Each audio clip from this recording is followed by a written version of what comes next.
Hello, guys, and welcome into the Underrated Fantasy Football channel. I'm your host, Maxwell Dorn, and today we are doing a fantasy football mock draft on draft.com. We're not doing it on ESPN for free, where people are leaving every second, so you don't actually get a good value of what we're actually picking. We're not going on the Draft Wizard for Fantasy Pros and drafting guys that are just simulated coming down to us, because that changes. So I don't know what their algorithm is on that site or how often it changes, but for me, that's not enough. So today I'm bringing you a mock draft, which I actually paid. It's not a mock draft, it's a best ball draft for the upcoming season. And as far as the first 10 rounds go, guys are really just drafting guys that they actually like for the upcoming year. So don't sleep on these. Get on draft.com. Start drafting against real people where your money is actually, you're being able to, you're pretty much paying to mock draft against other people. But with the best ball, I mean, at the end of the year, you never know, you could win, because what best ball is every week you have a starting lineup, but you don't set your lineup all year. And then whoever has the best games as far as running backs go on your team and wide receivers, you can have as many as you want of each. I think there's 18 rounds, so you get 18 players. And whoever scores the most each week, so if you have 3 QBs on your team, whoever scores the most that week starts, or like is accumulated for your team's points, and then whoever has the most starting fantasy football points at the end of the season wins the pot. So that's what this draft is right now that I'm doing on draft.com. I paid $3 to get into it. We actually ended up with the first overall pick. I haven't had the first overall pick all year. I had the first overall pick last year, took Todd Gurley. I don't know. I only got my pick in one of my leagues, and I got the 4th pick. I'll probably go with McCaffrey or Kamara there. But here, I'm going to go Saquon just because of the volume alone. And, I mean, let's just see where we end up here coming down the stretch. I know coming back, it's going to be later, but I also like coming back right away with the number 1. I think the best position this year is, if you can get in the back half, like I think 4 and 5 are really good positions to be. Depending if Melvin Gordon comes back, I think the best spot's 6, because then you have the option at David Johnson or Melvin Gordon. Both great values. I mean, both of those guys could outscore every back. I mean, as maybe not Zeke and Saquon, but as far as anyone else goes, I think David Johnson and Melvin Gordon could no question outscore Kamara and McCaffrey without question. But McCaffrey and Kamara, just surefire weapons. We saw how much McCaffrey was utilized last season. As far as Alvin Kamara goes, the workload is never too heavy, but when he was taking on the large workload with Mark Ingram out in the first 4 games, he was the number 1 running back in fantasy football. So we know that he can handle that workload. If they give him the workload, that's going to be the real question coming down into it. But, I mean, in the top 6 picks, that's where you got to take those guys. I mean, Melvin Gordon right here just slipped all the way to the 2nd round, pick number 4. Wow. I mean, I really do think there's a belief that Melvin Gordon could sit out this upcoming season. And, I mean, yeah, I'm not feeling comfortable drafting him right now. I definitely wouldn't draft Damian Williams at 2-2 either, though. So, but as you can see, these are legit drafts. Like, guys are drafting who they really actually like for the upcoming season. So it's great to get into these. If you just put in like $15, they have $1 drafts. So that's 15 mock drafts where you're going up against real competition, and you can actually see where guys are falling for your upcoming draft. And that way you can get a better adjustment of who you want to take and who you could take a risk on, or who's dropping to you, who's not dropping to you, that are dropping in like the ESPN and the Fantasy Pros ones. I like Fantasy Pros. It's nice to do a fast one, but to actually get a good gauge of what's going on this season in fantasy football, you got to get in these live mock drafts with other people who actually care about who they're drafting. It's so important. So like I said, draft.com, get on there and start doing some of these mock drafts, because, I mean, these best ball drafts, because they're fun. And at the end of the year, you never know. You could win a lot of money. So, all right, we're coming back here. We got Marlon Mack, the number 1 pick. Oh, I'm going back to back. See, I like Mike Evans. I think he's a low-end wide receiver 1 with a lot of upside. I trust Mike Evans a lot. The guy that I don't trust is Jameis Winston. Jameis Winston is extremely inconsistent. And right here, I might be biased because I'm a Packer fan, but I know that I'm not going to come around again for a long time. A guy that I really like this upcoming year is Aaron Jones. I think he's going to be elite. I'm not a tight end guy early, like I said. I don't want a tight end in the third. Marlon Mack, he's good, very injury prone. I'm going to go with Aaron Jones right here. I mean, I might be criticized a little bit. It might be a little early because I'm taking him at 3-4 coming back, but I just like Aaron Jones, man. He's going to he had 8 games last season where he had 15 or more carries, and he scored a touchdown in every single one of those games. So, I mean, you just can't. I mean, he's efficient. He led all backs last year in yards per carry, too. He averaged 5.5 yards a carry compared to any other running back who had over 200 touches last season. So this guy is extremely efficient. I bounced out the numbers earlier today, and he would have ended up with something like 1,700 yards and 17 touchdowns if he would have played the entire season, getting that type of volume, which is absolutely outrageous. And with a new offensive coordinator coming in like Matt LaFleur, he's a run-heavy – I mean, obviously they have Aaron Rodgers, but he's a run-heavy coach, offensive coordinator.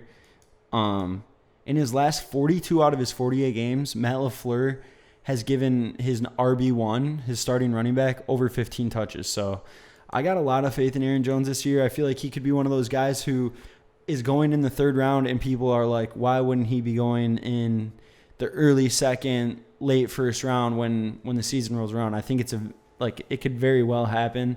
So those are guys I like. When I got surefires like Saquon and then I got Mike Evans, I mean, Mike Evans is a little bit of a risk, but he's got huge upside. I mean, he's a game changer. If they really need him to make a play, they'll throw to Mike Evans and make a play.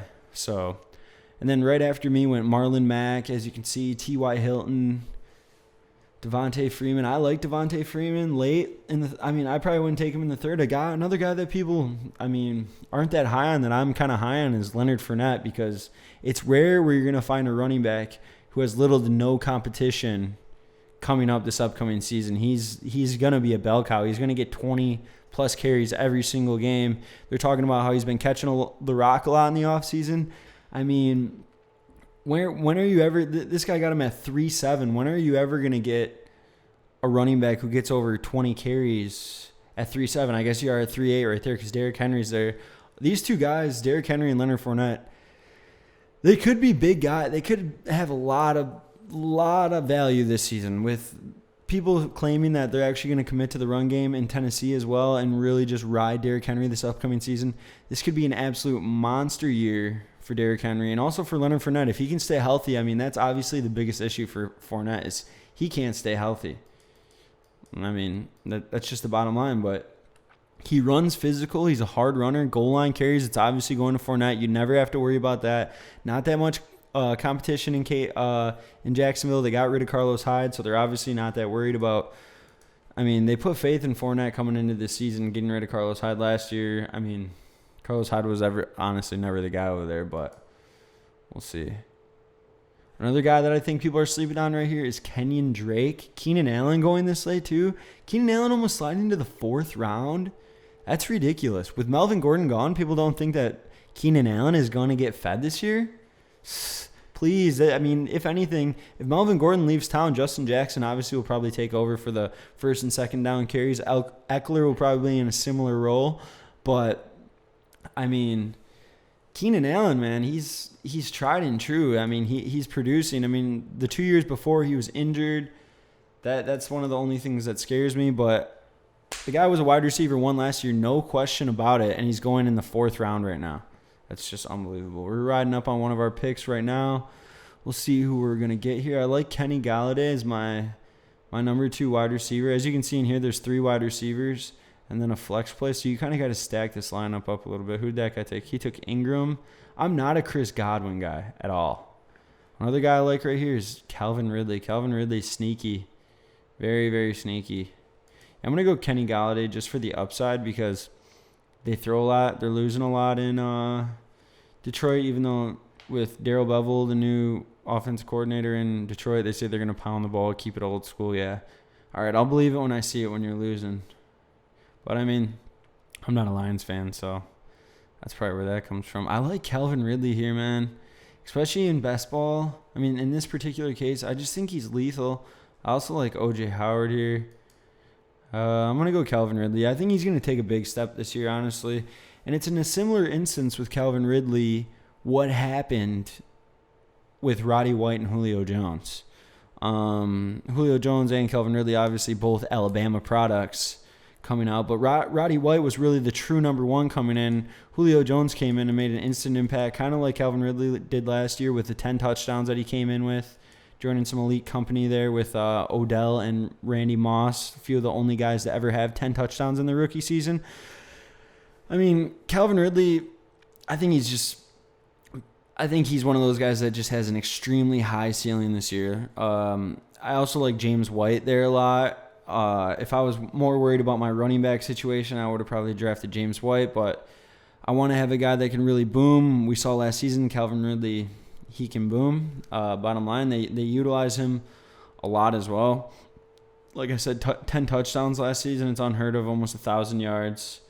It's going to be a good season for Calvin Ridley this year. Who else is going behind him? Cooper Kupp. I did a little post on my Instagram about Cooper Kupp. It was some crazy stats. In the first 5 games of the season, when Cooper Kupp was healthy, he led all wide receivers. DeAndre Hopkins, Devontae Adams, Antonio Brown, Julio Jones. He led them all in points in fantasy football. Now, I'm not saying it's going to bounce back this year because he's coming off the ACL tear. I don't think he's going to bounce back this year and be that efficient. But the fact that his ceiling is that high, is in that territory. Jared Goff obviously loves this guy. He absolutely fed him when he was in, averaging like 8 targets a game. Especially being the underneath guy, he's going to be one of those guys that comes a lot more with consistency. He's got that value. I mean, Robert Woods and Brandon Cooks both ate last year, but that was without Cooper Kupp in the lineup. I'll take one of those guys like Cooper Kupp or Robert Woods in the 5th or the 6th, but I'm not that high on him where I want to take the risk because I want to see how it all plays out when they're all in the lineup. I mean, when they all were in the lineup last year, they all actually had good production, but I'm interested to see where it really goes in the end because one of those guys is probably going to end up leading them. I think Brandon Cooks is obviously the big play guy. Robert Woods was the underneath guy, but now Cooper Kupp comes back into that territory. So I don't know if Robert Woods maybe regresses a little bit this year. We're going to see. I mean, it's coming up quick. I mean, what's the date today? It's July 22nd.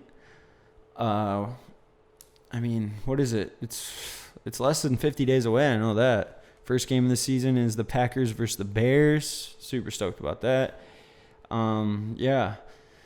So right now, let's look at our lineup. Who else is going? Where are we at here? Like I said, right here where I drafted Calvin Ridley, 5-1. I mean, I could have gone probably guys that I like there. I like James White. I probably would draft James White if I was doing a normal league where it was just 2 wide receivers and a flex. But in this league right here, there's 3 wide receivers, 2 running backs, and a flex. So right now I got Saquon, Aaron Jones, Mike Evans, Kenny Golladay, and Calvin Ridley. And the tight end position is kind of important in best ball because you need one to start every week. So if you can get one decent to higher tier tight end, I think it's pretty beneficial in best ball if you're drafting best ball. But otherwise, right here, I'm probably gonna go. Oh man, coming back, This is in best ball like this situation. I would probably get Aaron Rodgers, but since I'm doing this as a mock draft to maybe actually create a real team that's for like personal use in fantasy football leagues, just normal half PPR leagues, I'm not going to go Aaron Rodgers. The guy's coming up right here. I like Alshon Jeffrey. I don't really know why he's slipping so far. Carson Wentz is number 1 target.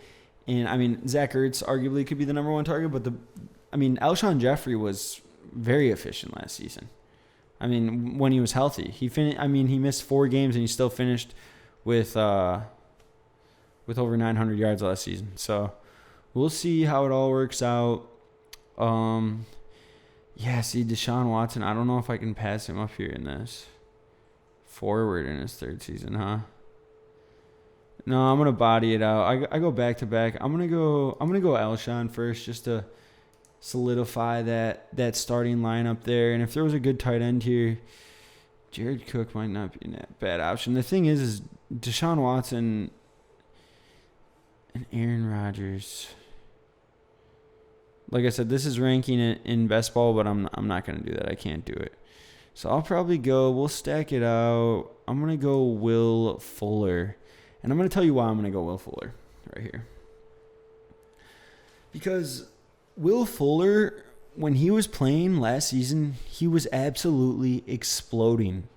He was going dumb. DeAndre Hopkins was still eating. Kiki Kuti was catching him underneath. He put up absolutely astronomical numbers. If this guy can stay healthy, he was a wide receiver 2, like solid wide receiver 2 numbers last season when he was in the lineup. I'm interested to see who people are drafting after me. Yeah, see, since this is a best ball league, I think people are going to be pulling on guys like Deshaun Watson. People are taking Austin Eckler now because they think he's going to be the number 1 running back if Melvin Gordon leaves town. I guarantee you that Justin Jackson will be the first and second down back when Melvin Gordon leaves town if he's traded. There's rumors that, this is some little news on the side, but there's rumors that the Packers are creating a package for him. The Lions are trying to make a package to get Melvin Gordon. So the NFC North, obviously one of the toughest divisions in football. Both those teams are trying to stack their lineups a little bit more. Both teams have young running backs, so I don't really know why they're pretty efficient running backs in Kerryon Johnson and Aaron Jones. So I don't know why they'd try to bring in Melvin Gordon, but when you're trying to make a Super Bowl run or have an extremely good season, win a game in the playoffs for the Lions case, you would obviously want Melvin Gordon because Melvin Gordon makes your team better. So, yeah, so we're coming in. Yeah, Jared Cook.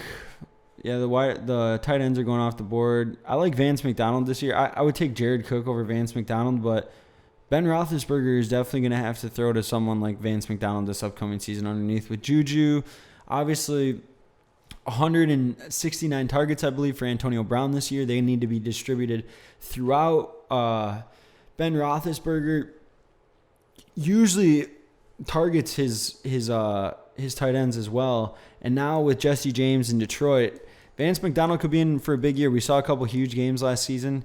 He could be a super efficient tight end, and he could be a good pickup. He could finish in the top 5. You really never know with tight ends. We know that Ertz, Kittle, and Kelsey are kind of solidified as the top 3. Those guys will get a lot of volume, but I honestly think Vance McDonald could be creeping right behind them with no question, because I think he's going to get a decent amount of workload in Pittsburgh. I would not be surprised at all. I like that pick right there. I don't know, in normal drafts, when you're drafting half PPR for your fantasy football team at home, or you're friends with your league with your buddies and stuff like that, it's you don't want to draft a tight end like that. I need to get another running back out here is what I need to do. I'm super wide receiver heavy, but I got a lot of faith in, obviously Saquon being the number 1 back, the number 1 pick overall. I'm obviously hoping that I'm plugging in Saquon almost every single week, but I definitely need to get some running back depth here.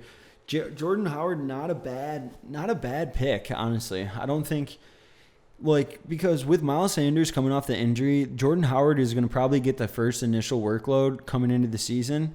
So he's going to have some value. I know that they just brought back Sproles, but they're going to be rotating backs in, obviously. But Jordan Howard could probably get that goal line work, being the veteran. And the Eagles are a pretty good offense, one of the most high-powered offenses in the NFL. So, yeah, there he goes. He went off the board right there. I would have took him. That's a good pick right there. Now there's Jalen. Yeah, see, look how hard this falls off right here. Dear Lord. Oh, man, I don't want Jalen Samuels. I might have to take a QB here. I don't want Jalen. I need another running back. I like Deontay Foreman. I'd probably take Deontay Foreman right here, but it's just probably too early of a reach. Yeah, I got to go Matty Ice here. Like I said with best ball, you take the guys who are going to score the most points each week, guys that can blow up. Will Fuller is one of those guys that obviously blows up, but I love him for this upcoming fantasy football season. If you can get him at the 7th round as your first wide receiver on your bench, if you got 3 wideouts, I'd like him as my wide receiver 4 on my team, just because I'd like to have an actual solid option. Oh, shit. Oh, fuck. I'm going to get auto-picked. Damn. Geronimo Allison heading for a slot roll. Let's see who I got. Oh, they gave me Ebron. That's not the worst case scenario. But so my team's stacked out right now. I got Will Fuller's on the bench, first bench spot. We got Matty Ice, Saquon, Aaron Jones, Mike Evans, Kenny Galladay, Calvin Ridley, Eric Ebron, Alshon Jeffrey, and Will Fuller. I actually like this squad, honestly. It's not a bad team. In your normal draft, don't go QB early unless, I mean, in that situation right there, I was kind of in no man's land. No one in the wide receiving core really like drawing me out. I like Geronimo Allison. Maybe Larry Fitzgerald could do something, but no one that's really jumping out at me. So don't pull on a QB if you need to, obviously, because guys like Jared Goff are late picks. I honestly like Josh Allen as a low-key sleeper this year. He was going crazy last season. Dak Prescott, another quarterback that you can grab late, has had 6 rushing touchdowns every single year in the NFL so far. So, I mean, but like I said, in best ball, you're going to want a good QB because people will have 3 QBs on their team rotating in and out every week. And obviously, quarterback in fantasy football puts up the most points, but in some leagues, it doesn't hold a huge value. But here in best ball, it's obviously very vital that your QB puts up, 25 plus a week in order to stay competitive. So yeah, I mean, I'm liking my squad so far right now. We're not going to come around again for a minute here. I obviously am lacking depth at running back big time. That's probably going to hurt me a little bit as far as I'm drafting kind of best ball. I wasn't trying to draft best ball, but I ended up drafting a little bit of best ball. I like Adrian Peterson coming back. I'm definitely about to go running back heavy. I'm going to go running back coming back. Now that I'm stacked out, and again, I was drafting for a 3 wide receiver set as well. So even though I got Alshon in my flex, knowing that one of these guys could take a dump any single week, I'm trying to fatten up the wide receiver a little bit. Now that I'm coming in, I only have 2 running backs, and wide receivers, obviously, when they blow up, sometimes they tend to have bigger weeks, especially when you're getting these lower-end running backs who really aren't that efficient, and 15 points could be a good week. But a good week for one of these wide receivers blowing up is like 20 plus or something like that. But yeah, so coming back here, I really like Jerick McKinnon, guys that are actually going to have fantasy football value, guys that I know that are going to get carries. Damian Harris, he can go. He's kind of a flyer. See, I'm just not solidified with my running back core right now, only having Aaron Jones and Saquon. Like I said, Saquon being the number 1 option, like at the number 1 pick, I'm obviously hoping to plug him in every week. That's why I went a little wide receiver heavy here. Aaron Jones, he might have some down weeks. They might, you never know if it was a pass heavy week, but he catches the ball a lot. Aaron Jones is top 5 upside, honestly. He really does. So some of these wide receivers like Calvin Ridley and Alshon, they can obviously take a week off. We had to stack up the tight end, Eric Ebron. I'm hit or miss on Eric Ebron. I honestly don't know I don't think it's not gonna happen again where he has 14 touchdowns, but I think he could have a decent year again. He could have like top 7 value, I believe. But Jack Doyle there, we'll see if they utilize him in the same role. Adding Devin Funchess, and they got Paris Campbell. So they got a lot of mouths to feed. T.Y. Hilton's going to obviously the number 1 target over there. Marlon Mack's going to be healthy. So there's going to be a lot of people that are going to be trying to get the ball. We'll see if he's that efficient. But, I mean, he wasn't. But he just, when he busts, it was terrible. When he busts, he was giving you 3 points because he'd only be targeted 3 times. But some of those games, he was catching 2 of the targets for touchdowns. So there's a lot of upside there, but I don't know. I'm not huge on Ebron. He kind of, like I said, he got auto-picked, so just got dropped in my lap. Kareem Hunt might not be a bad pick here either for this if he comes back, but I'm going Jerick McKinnon because I just need Jerick McKinnon. He's gonna get some work in San Fran. He has to. He's getting paid too much money. Last year he sat out the entire season. Tevin Coleman, I believe, is the number 1 back over there. But I think Jerick McKinnon's going to get a decent amount of workload, especially to have value in a best ball draft. Coming back, another guy, Ito Smith. I like Ito Smith as well. Just because I think he could have some value. I'm going to go Ito the burrito right here. I like Ito Smith because, I mean, as we saw in the past, the Falcons work two running backs. So if he slides into that Tevin Coleman role and is somewhat efficient, Tevin Coleman had some good weeks. So coming in, if you can judge when these good weeks are going to happen, good luck. You'd have a solid. Ito could be good, or Devontae Freeman. He's been super injury prone these last few years. That's a huge upside if Devontae Freeman goes down and Ito Smith takes over the number one role in Atlanta. That's one of the most high powered offenses in the league. So if Ito can slide into that role, you never know. That could be huge for him.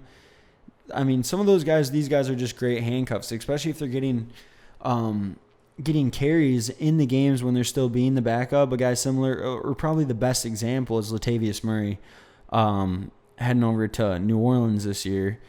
I mean, he's taking over the Mark Ingram role. Mark Ingram, I mean, he was a flex player last season.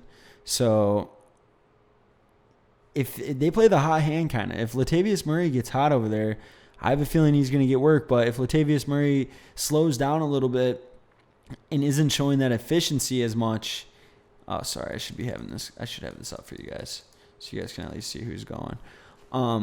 If Latavius Murray isn't as efficient, then Alvin Kamara could start getting fed like straight up RB1 numbers. If he gets fed all game in the Saints offense, that'd be absolutely ridiculous. So I don't know if that's going to happen. I like Latavius Murray this year. I think he's a good first running back on the bench type thing. But I'm not drafting Latavius Murray to start him this upcoming season. I got to see how he works in the Saints system. But he's one of those guys, probably the most valuable handcuff this upcoming season, in my opinion. If Kamara goes down, it's a wrap. He'd be an instant running back one. We saw it last season when Dalvin Cook went down. He carried the load for the Vikings, and he was a running back one a lot of weeks until Dalvin Cook got back. I think it was 4 weeks until Dalvin Cook got back, and then he handed the role back over to Dalvin Cook. Dalvin Cook, not a big fan. If he dropped to me in the third, I'd be weary to take him still, but I might fire on him then if I was going like a 3 running back set or something. He makes me nervous. They drafted Alexander Mattison in the 3rd round, I believe, as well. So they're obviously not completely content with Dalvin Cook. So I don't know if I'm liking Dalvin this year. Let's do a little update on these picks. Where was my last pick here? How far back are we going? I'm missing it here. Are we this far back? Jeez, oh Pete's. Yeah, there we are. So I took Matty Ice, Eric Ebron. Guys like Kiki Kuti are going. Jalen Samuels. This is the 9th round we're talking about right now. Peyton Barber going in the 9th. Carlos Hyde going in the 9th. Carlos Hyde is one of those guys who could be an absolute steal this year if something were to happen to Damian Williams. Dear Lord, I think he'd be so efficient in that offense. People say he can't catch the ball. I think he could catch the ball from Patty Mahomes, if you ask me.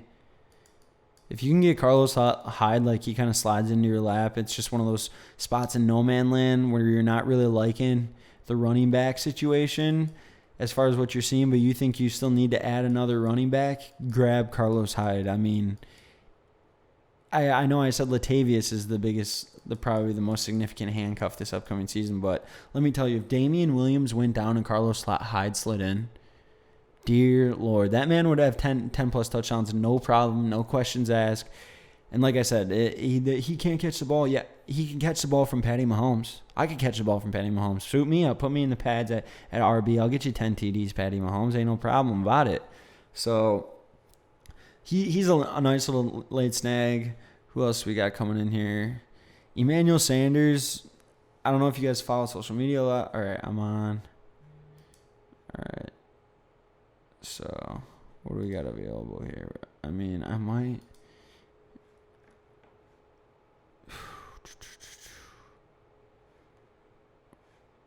I should be prepping. I should be prepping more.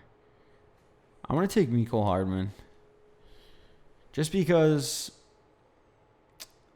this is a boom league.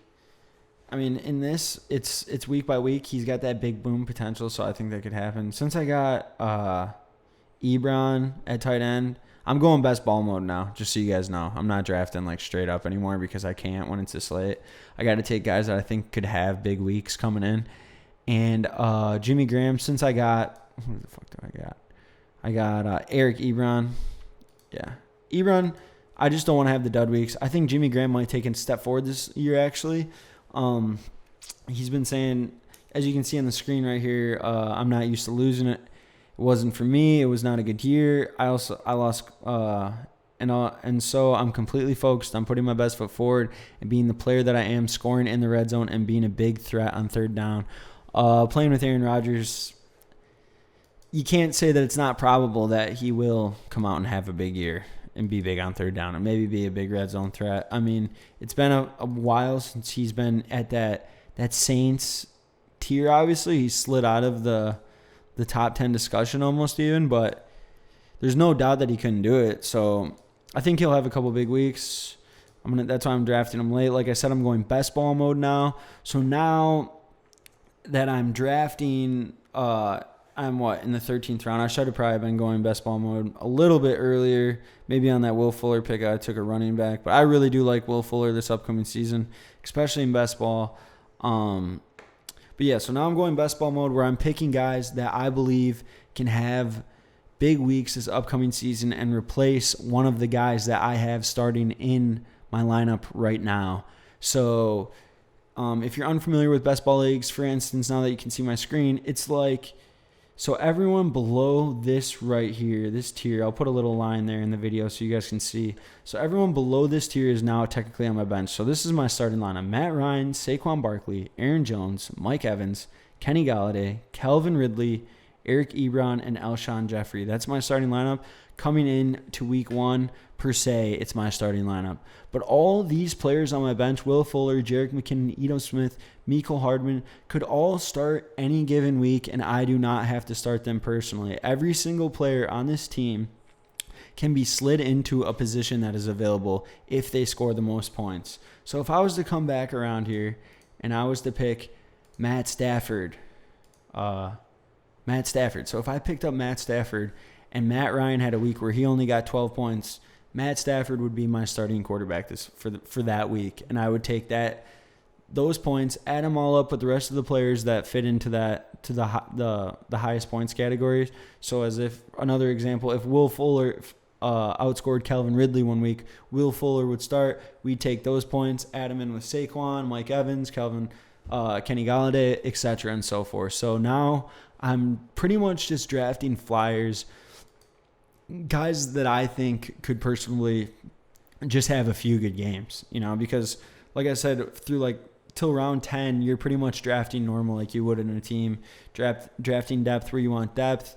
In a normal league, I probably would, or in a regular league that I'd be doing at home with my buddies, I'd probably draft another running back earlier, but I definitely don't feel bad because I'm super, super confident in the two running backs that I have initially.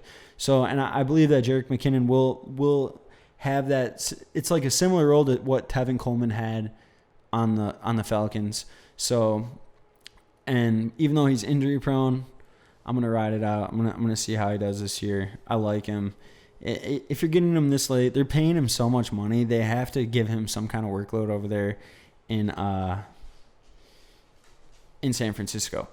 So we're coming up here. Who's going? So we're obviously in the thick of it here. We're kind of coming down to no man's land. We're guys that aren't that exciting to pick, but this is where you really build your team. Got to find those guys who we think could go off one week, have a huge week. John Brown, one of those guys. This guy kind of got a snag right here at pick 14. Yeah, he's getting, like it says, he's benefiting from extra reps with Melvin Gordon out of town right now. Let's see. Let's take a look at some of these other teams. I'm actually about to come up. It's kind of nice that it's scooting along right here. I got 4 more picks throughout this draft. I'm definitely going to slide down right here. Albert Wilson, a guy last year having absolute ginormous games. Actually, honestly, I don't know if I want. No, I don't want two of those running backs. Yeah, Albert Wilson, if he's back and he's feeling good, I mean, that guy was having absolute monster games last season. Yeah, I'm going to go with him straight up off the bat. So, all right, can I get him, please? Yeah, Albert Wilson, big play guy. Another guy that I like right here is, I'm going to take Tyler Eifert, honestly. I'm going 3 tight ends here. When he's playing, Tyler Eifert's super efficient. He's really good. When he hasn't been healthy in 2 years, but when he is healthy, I like Eifert. I mean, that offense, the Bengals offense is kind of being slept on a little bit. I mean, Andy Dalton is no premier athlete or premier quarterback coming into this year, but with A.J. Green, Tyler Boyd taking a huge step forward last year, and now Eifert back at full health, Joe Mixon, Giovanni Bernard, they got a decent offense. And people forget that last year before A.J. Green got hurt in week 4, the Bengals were 3-0. So it's not you can't say that they can't repeat that this year. The division obviously got a little bit weaker with the Steelers losing Antonio Brown and Le'Veon Bell. I mean, they didn't have Le'Veon Bell last year, but I think the Bengals could be decent. I mean, I'm not knocking the Bengals. I kind of like their offense. I like Joe Mixon this upcoming season. But yeah, so we're kind of getting into the thick of it. Let's take a look at some other people's teams. So this guy has 6 running backs. Let's see who he's got. He's got Zeke, Marlon Mack, Mark Ingram, Darrell Henderson, Adrian Peterson. But look at his wide receivers. That's so poor to me. I'd rather stack out my wide receivers. I got to start 3 wide receivers a week in this league. I want to stack out my wide receivers so they're nice and thick, and I don't got to worry about, who's not going to show up that week. Alshon Jeffrey taking a week off. Calvin Ridley could take a week off some weeks. Luckily, we got Will Fuller down there to fill in for him. I don't really like this guy's team. I like Zeke and Marlon Mack, obviously, but those guys are pretty easy to like. Who else is going off the board up here? Yeah, I took Tyler. I like Tyler Eifert, Albert Wilson, both big boom guys. Like, Tyler Eifert could have a 2-touchdown game easily. All right, let's look at another one. So that guy has the 2nd pick. This guy had the last pick. He's got 7 wide receivers, 3 QBs, and 6 running backs. Ooh, I like that wide receiver stack. Yeah, see, this guy's got a pretty good team. I like this team. He doesn't have a tight end yet. I mean, I guess that's not the biggest issue. But he's got Andrew Luck and Aaron Rodgers. That could be lethal in best ball because you're switching out players every week. And he got the sneaky Carlos Hyde late. Josh Allen has some huge weeks. Juju, Keenan Allen, Brandon Cooks. It's pretty solid. If one of those guys have an off week, it looks like he doesn't really have anyone else to back them up. But with Nick Chubb, if Sony Michel's healthy and getting the volume like he was towards the end of the year, this guy could have a really good team. Really like Juju this year. Could be the number 1 wide receiver. Like I said earlier, 169 targets that Antonio Brown had last year. Those have to go somewhere. Vance McDonald, Juju Smith, I think those guys are going to be pretty beneficial from that. So they're going to be benefiting from that. Sorry, not beneficial from that. But they could be beneficial from that, technically. So this guy's got a pretty good team. I could have gone QB early again. I only have 1. It's probably good for me to grab another one now that I'm going.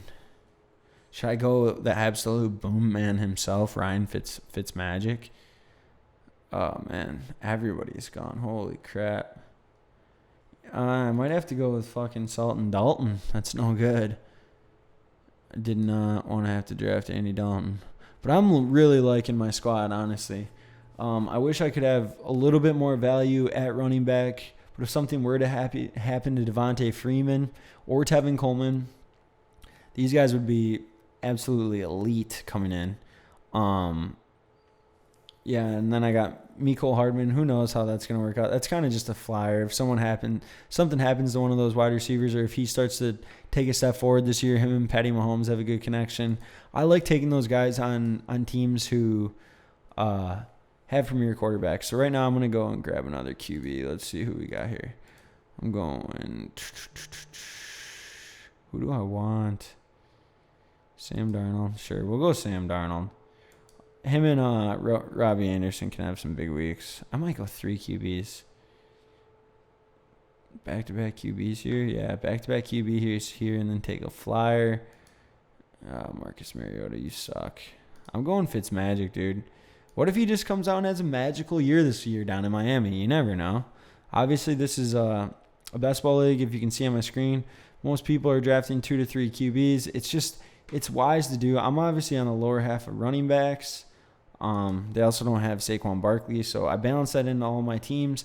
Obviously, if I come in and I get Joe Mixon and guys like Le'Veon Bell, I'm going to want to stack my running backs a lot more than I did right here. But I have a lot of faith in Aaron Jones. I have a lot of faith in Saquon Barkley. I think Jerick McKinnon's going to have some big games. So, and Ito Smith, I think he could punch in there sometimes. I don't think that's really an issue. I like my wide receivers, Mike Evans, Kenny Galladay, Calvin Ridley for the boom, Will Fuller for the boom, Alshon Jeffrey for the consistency because he's usually pretty consistent. He's usually good for 10. Hopefully Kenny Galladay can be consistent for 10. And then we're winding down. I only got one more pick in this draft, and then we're going to take a peek at the final roster. You can see it now. Who's going late? I got 3 QBs. That just sounds crazy because in my real fantasy football draft, I'll have 1 QB, and I'll probably take him late. Unless, like, Aaron Rodgers and Matt Ryan falls into my lap in, like, the 7th round or something. So our last pick is just going to be a flyer pick. We got 3 QBs. It's probably got to be a running back. And honestly, I think C.J. Anderson's a pretty good value right here. Darrell Bevell in Detroit. They're obviously going to run the ball a lot. They brought in C.J. Anderson for a reason. Kerryon Johnson obviously going to get the larger workload over there. But C.J. Anderson, like I said, you're just taking guys right now who could benefit if someone were to miss time. C.J. Anderson would obviously probably be the number 1 back over there, being that the only other running back is Theo Riddick, as you can see down here. Benny Snell could also benefit, but it's a shared company workload over there in Pittsburgh with Jalen Samuels, James Conner. Initial reports came out that James Conner wasn't going to receive the carries like he did last season. But then he came out and said that he is going to get those carries. So who knows? You never really know until the fantasy season rolls around, and then you start questioning everything that you did last fantasy football draft, why you didn't get who you should have got or why you picked who you picked so early. So I got the very last pick in this draft. I'm going to probably go C.J. Anderson if he sticks around. If you made it this far, first off, thank you. And coming in to the fantasy football season this year, if you want every single day content, go follow my fantasy football page on Instagram. That's at underratedff. That's at underratedff on Instagram. Go like it. Go give me a follow. Let me know that you came from YouTube, and I'll follow you back. And yeah, I'm just going to start busting these mock draft Mondays out. Every single Monday, I'm going to start putting them out. Then we're going to be doing right around 2 videos a week in July. Then once August comes around, we're going to be doing 3 with my co-host Murph. And we're just going to be pushing out content all season, just trying to give you guys underrated fantasy football value that people don't give out or advice that people don't get. Some more advice I want to give for you on your fantasy draft is ride your own wave. Pick who you want to pick. Don't get too caught up in the consensus. If you like Will Fuller in the 7th round, take Will Fuller in the 7th round. Don't shy away from guys that you like, that you think could have a big year for a specific reason that you've heard or you believe in. Like I said, just if you like this video, go ahead and subscribe, comment below, and go check out my fantasy football page on Instagram, underratedff, and we'll get it popping all season. Thanks for hanging out this week, guys. Today, on Monday with me and doing this mock draft, and I look forward to the upcoming mock drafts that we do on Monday. These are going to be fun. It's going to be cool to see how the picks develop. Maybe in like a month or 2. Oh, here we go. We're getting C.J. Anderson. So maybe in 4 weeks we can come back and see our drafts compared to how they were 4 weeks ago and where people are being drafted. Obviously now Tyreek Hill sliding up in these mock drafts, and and we'll just keep you guys updated. We'll keep doing these. Like I said, these are $3 entries on draft.com. This is the best ball league. That's why you see us draft 3 QBs. But through the first 10 rounds, it's pretty consistent on what you want to do or people want to do with their other fantasy team this upcoming season. It's great to be against real competition, not ESPN where it's free and people leave, and not on the Draft Wizard where it's a computer, actually seeing who slides where and what you can actually get. Even though it is randomized, it's just a great practice for the upcoming fantasy football season and see who's being drafted at what ADP, etc. So if you like this video, go subscribe, comment below, and follow us on Instagram. Again, like I said, we'll appreciate it. Send me a message on there if you want, and I'll follow you back. Until next time, but keep mocking till you motherfucking drop.